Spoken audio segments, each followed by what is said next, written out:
Hello and welcome to FunBikes TV. My name is James and today we're going to do the assembly of a 70cc petrol T-Max quad. To start with, cut the banding on your box and tape down the centre.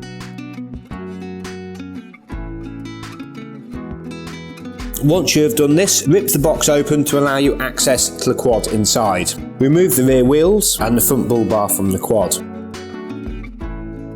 Then using a 5 Allen key, undo the Allen key bolts holding the cage together.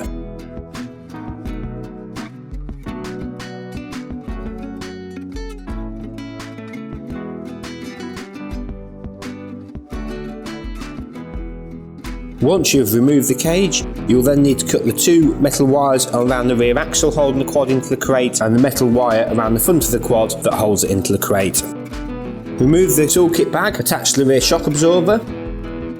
And you have the following parts in your box: 2 rear wheels, your front bull bar, and then inside the nuts and bolts bag you'll have your handlebar cover, your fuel cap, your fuel breather pipe, your maintenance toolkit, your manual, 4 handlebar clamps, the 4 bolts for attaching your handlebars, and some spare slip pins. We're now ready to start assembling our quad. To start off with, we're going to attach the front shock absorbers to the lower swing arms. Remove the bolt from the shock absorber and align it with the lower swing arm, pushing your bolt through and placing the nut on the back. You'll need a 12 and 14 spanner or socket combination for this and fully tighten the bolt up. Once it is tight, apply a small quantity of stud lock to the end of the threads and repeat the process on the opposite side.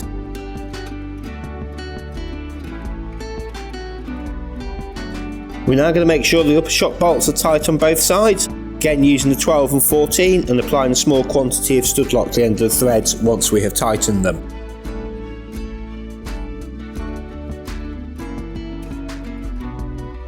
Using the 10 and 13 spanner or socket combination, we're going to make sure the lower swing arm bolts are tight on both sides. Once we're happy they are tight, we're going to apply a small quantity of stud lock to the end of the threads.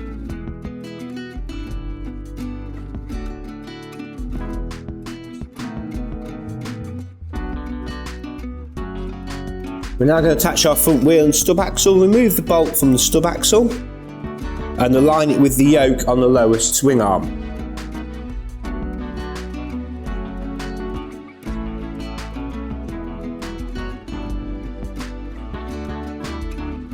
Placing the bolt through the yoke with the washer on the top.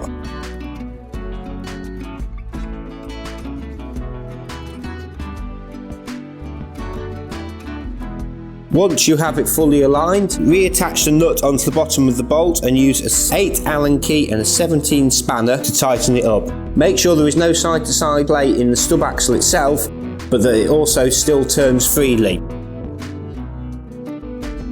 Once you're happy it is tight, apply a small quantity of stud lock to the end of the threads.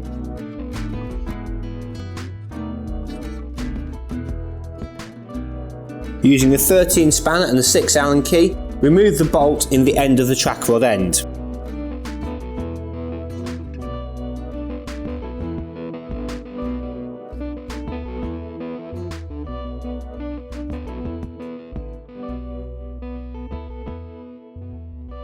When you remove it, you will find that there is a spring washer on the bolt as well as the nut. Place the bolt through the track rod end from the top. Then slide the spring washer on, align it through the stub axle and then attach the nut onto the bottom and tighten fully.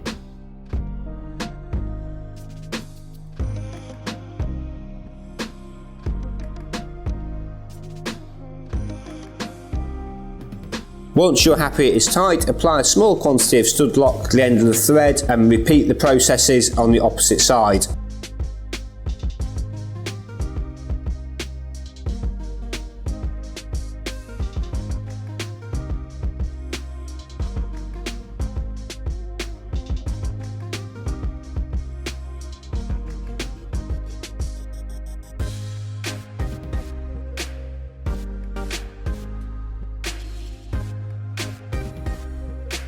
We're now going to attach our front bull bar.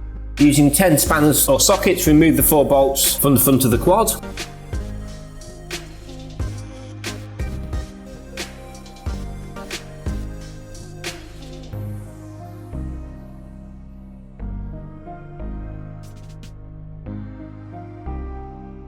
Apply a small quantity of stud lock to the end of the threads of one of the bolts, and then align your bull bar with the mounting point, starting off at the bottom.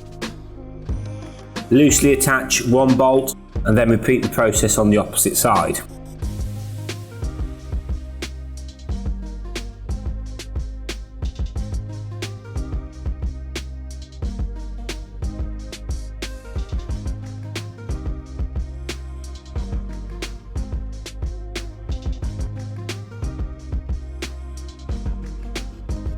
Repeat the process at the top of the bull bar, applying a small quantity of stud lock to the end of the threads and then aligning and attaching the two bolts. Once everything is aligned, fully tighten all 4 bolts.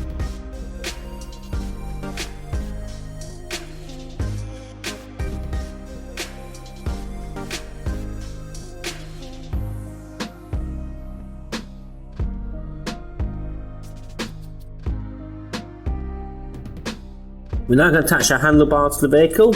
You'll have the 4 bolts, 2 handlebar clamps that are flat on the bottom, and 2 handlebar clamps that have notches into them. The 2 that are flat on the bottom go on the bottom side of the bars, the 2 with the notches go on the top side of the bars. Using the notches in the handlebars, align the handlebars with the handlebar clamps.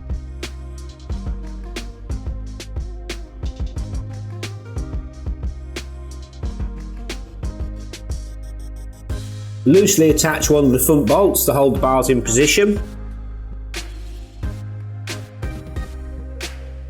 and then repeat the process on the opposite side. Apply a small quantity of stud lock to the remaining bolts and attach it through the rear handlebar.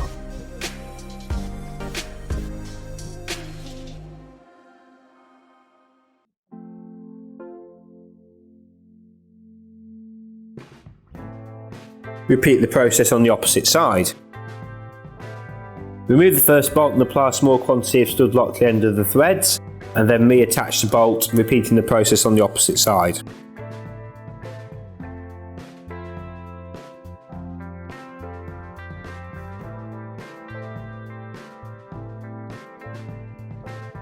Using a 10 spanner or socket to tighten your handlebar clamps, but make sure that your bars are in line with your steering column so that the correct position for the child to ride the quad, and also make sure that the gap at the front and the back of the clamps is equal on both sides.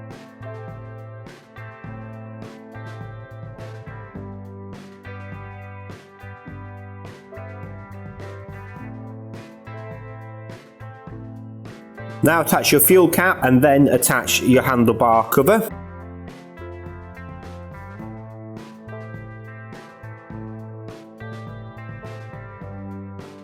This just clips into place and can be quite tight to push on.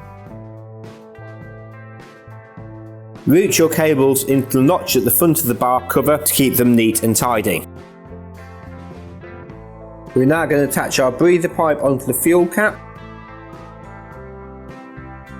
and route it into the correct position through the bar cover. We're now going to tighten the rear shock bolt using a 14 and 17. For the purpose of this video, we have removed the seat from the quad. Once you're happy it is tight, apply a small quantity of stud lock to the end of the threads. Tighten your lower shock bolt. Once you're happy it is tight, apply a small quantity of stud lock to the end of the threads.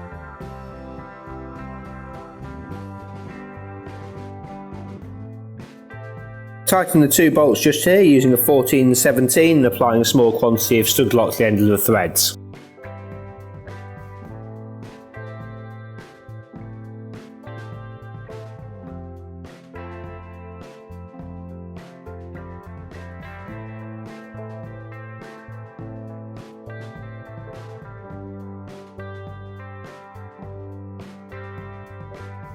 We're now going to tighten the rear disc bolts. Hold on the rear brake and using a 10 spanner or socket, make sure all 4 bolts are tight. Once you are happy they are tight, apply a small quantity of stud locks to the threads on the opposite side.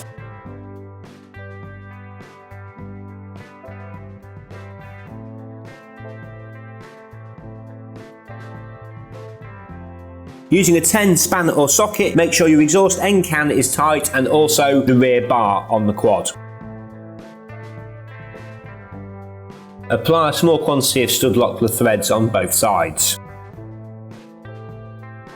Check the heat shield is tight using a Phillips screwdriver. Using a 5 Allen key, make sure your chain guard is tight.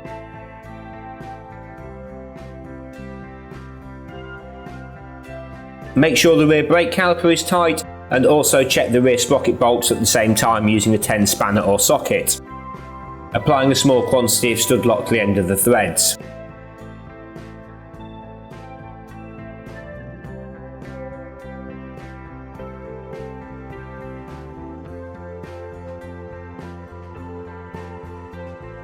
Remove the rear covers from the rear swing arm bolt, and using a 14 and 17 socket, tighten the rear swing arm.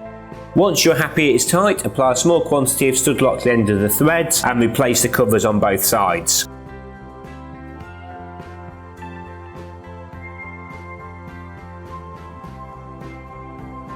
We're now going to tighten the rear engine mount bolt using a 10 and 13 spanner and socket combination.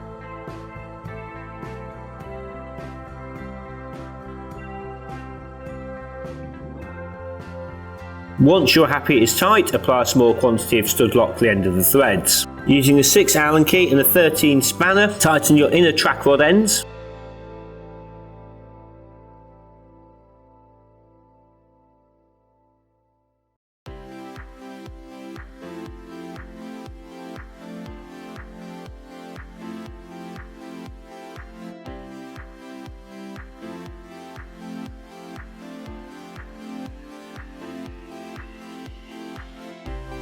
Once you are happy that they are tight, apply a small quantity of stud lock to the end of the threads. Using a 14 and 13 spanner, make sure that the steering boss bolts are tight on both sides. Once you are happy they are tight, apply a small quantity of stud lock to the end of the threads.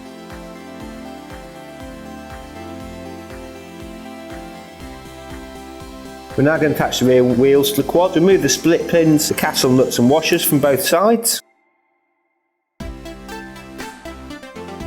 On your tyres, look for the direction arrow. When the wheel is at the top, that wants to be pointing forwards. Slide the wheels onto the axles, replace the washer and then the castle nut.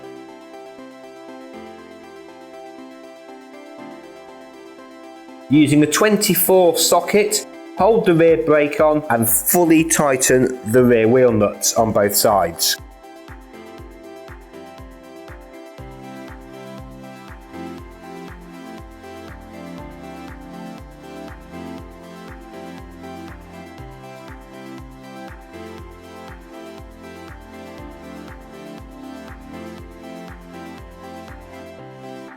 Once you're happy the wheel nuts are tight, reinsert the split pins through the castle nut.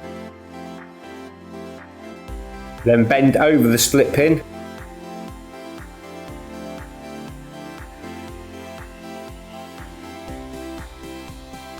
Once you're happy both rear wheels are tight and you have reattached the split pins and bent them over, apply a small quantity of stud lock to the end of the threads. Using a 5 Allen key and a 10 spanner, we're going to work our way around the vehicle, tightening all of the plastic bolts.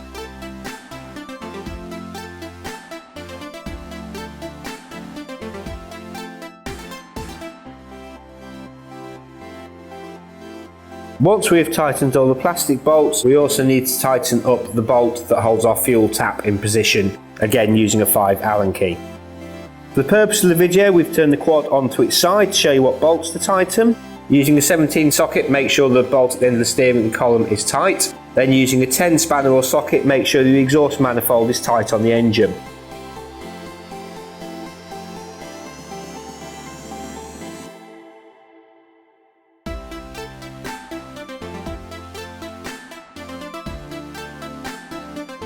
Apply stud lock to the end of the threads.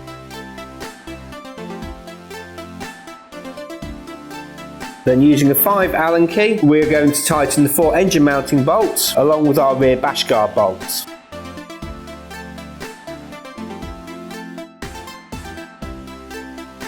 The 2 at the rear and then the 1 further up at the front.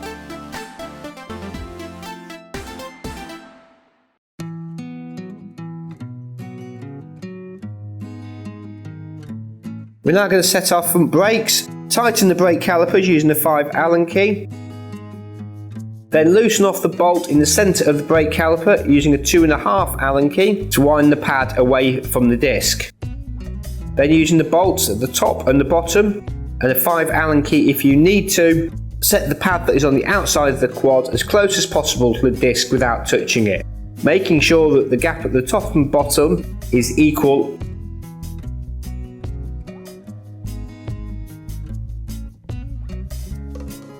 Once you have set this as close as possible without touching it, you will then need to set the inner pad. Again, using a 2.5 Allen key, wind the bolt back in to get the pad as close as possible without touching it. Repeatedly spin the wheel over and press the brake to make sure it is biting correctly. Once you are happy that the brake is set properly, repeat the process on the opposite side.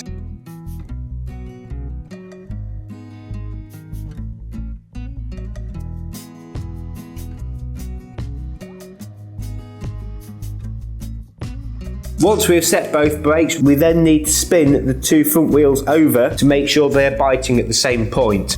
If the left hand side bites before the right hand side, this will cause the quad to pull to the left when the brakes are applied.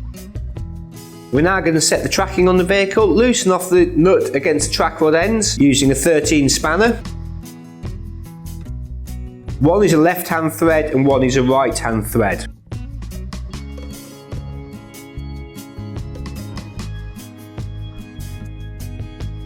By rotating the track rod in the centre, we can adjust the tracking of the vehicle. This is towing out, and this is towing in. We need the tow to be negative or equal on both sides. To do this, we need to make sure that the steering is straight on the quad, then look down the rear wheel to the edge of the tyre, and adjust the track rod accordingly until the edge of the front tyre is in a line with the edge of the rear tyre. Once you are happy that the tracking is straight, hold the track rod in the centre and wind the nuts back out against the track rod ends and tighten them.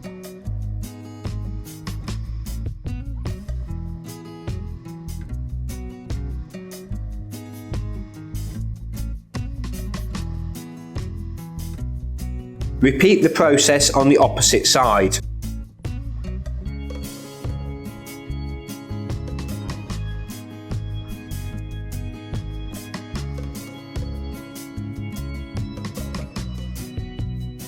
We're now going to level off our brake levers. Using a 4 Allen key, loosen off the brake lever and angle it down slightly for comfort when your child is riding the bike. When you retighten it, make sure that the gap on the clamp is equal at the top and the bottom. Repeat the process on the opposite side using a 5 Allen key. Looking across the bars to make sure that both brake levers are equal angle to each other. Once you're happy the levers are level, retighten the bolt and then using an 8 spanner or socket, loosen off the throttle unit and rotate that around so that it is a suitable angle for your child to press.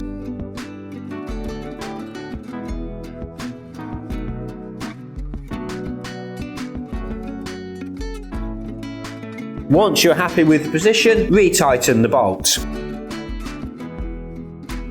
We now need to remove the seat to attach our battery.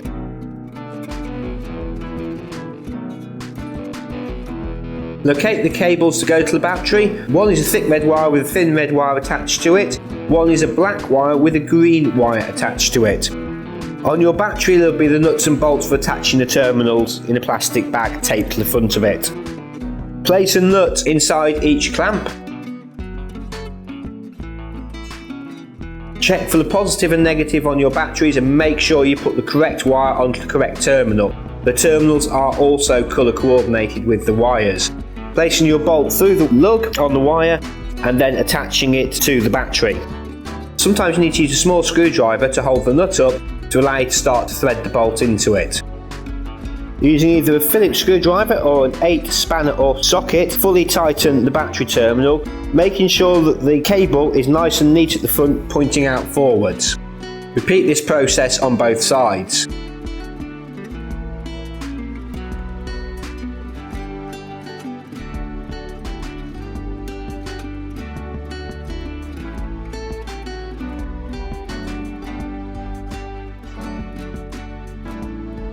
Once you have fully tightened both terminals, place the battery back into the holding tray and push the covers over to the top of the terminals.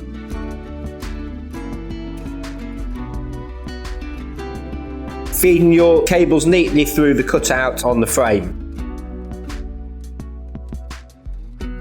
Remove the cover from your seat and attach your seat back onto the quad. And that's how you build your new vehicle. I hope you found this guide useful. Now let the fun begin.